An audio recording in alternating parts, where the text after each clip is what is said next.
El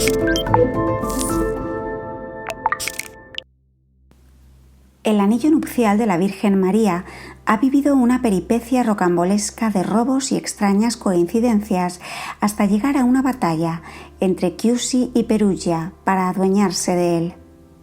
Cuenta la historia Rino Camilleri en Il Timone. Cada año en la Catedral de Perugia, dedicada a San Lorenzo, tiene lugar una ceremonia singular.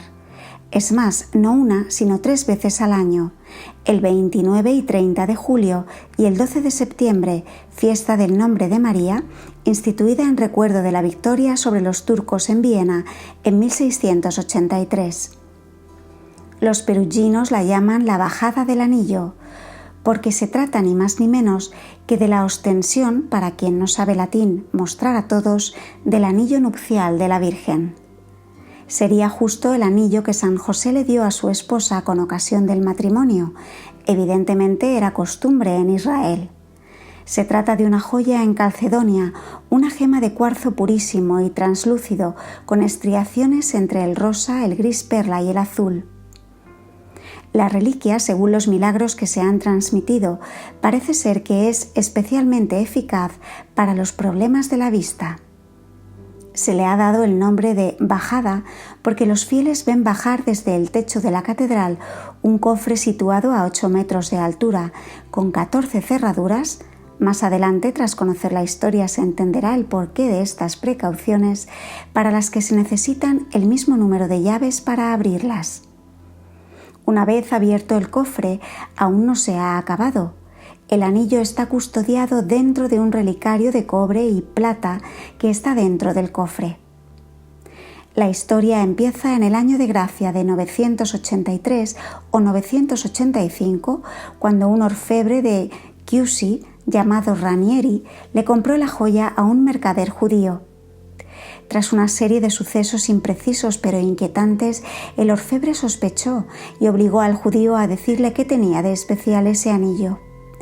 Este, entre la espada y la pared, confesó que se había deshecho de él por miedo.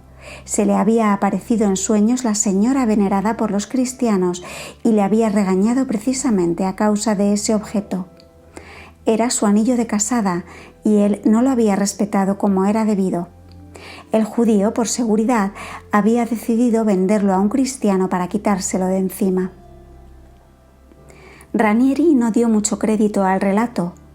Un judío que decía que estaba vendiendo ni más ni menos que el anillo de la Virgen, y metió el anillo en una caja de caudales.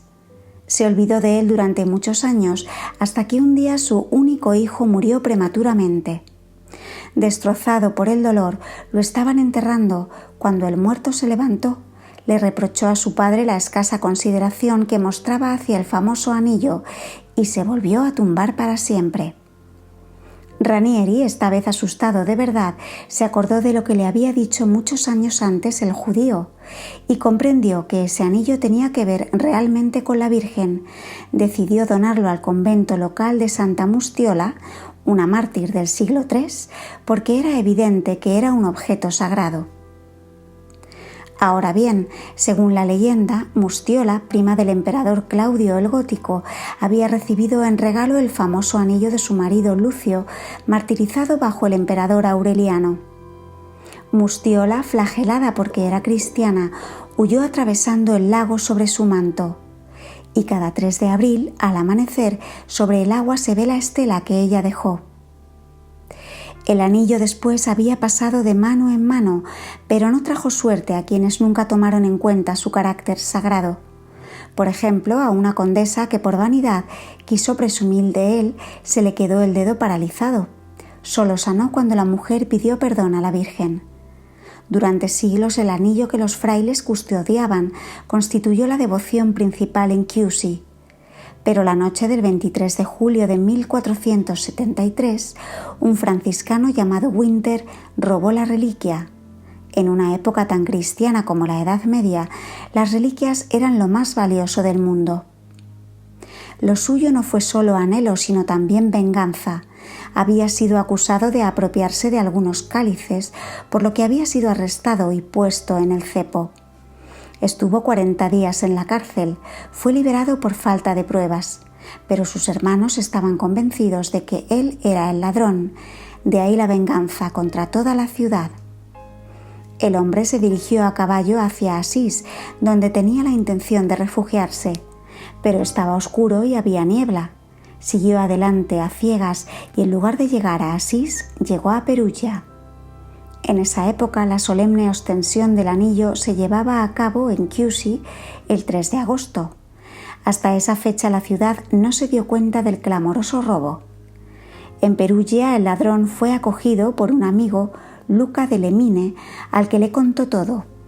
Este, sabiendo que toda la ciudad de Chiusi perseguiría incansablemente al hermano Winter, decidió que lo mejor era entregar la reliquia al concejo. El perugino tuvo que ir 4 veces a los priores para que le creyeran. De hecho, todos conocían la fama del anillo, pero ¿cómo podían estar seguros de que era el verdadero? Nunca nadie lo había visto lo suficientemente cerca como para reconocerlo. Mientras tanto, la noticia se había difundido y llegó a Chiusi, cuyas autoridades pretendieron que se les devolviera. Pero las autoridades de Perugia decidieron que una reliquia tan importante significaría prestigio y riqueza, llegada de peregrinos, aumento del comercio y donaciones a las iglesias. Así que decidieron conservarla. Es más, a Luca de Lemine le dieron un premio de 200 florines, una asignación vitalicia a sus hijos y la exención de impuestos durante 3 generaciones. A Chiusi no le quedaba más remedio que declarar la guerra. Así estalló entre Chiusi y Perugia la llamada Guerra del Anillo. Ambas ciudades se dirigieron al Papa Sixto IV para hacer valer sus respectivos derechos.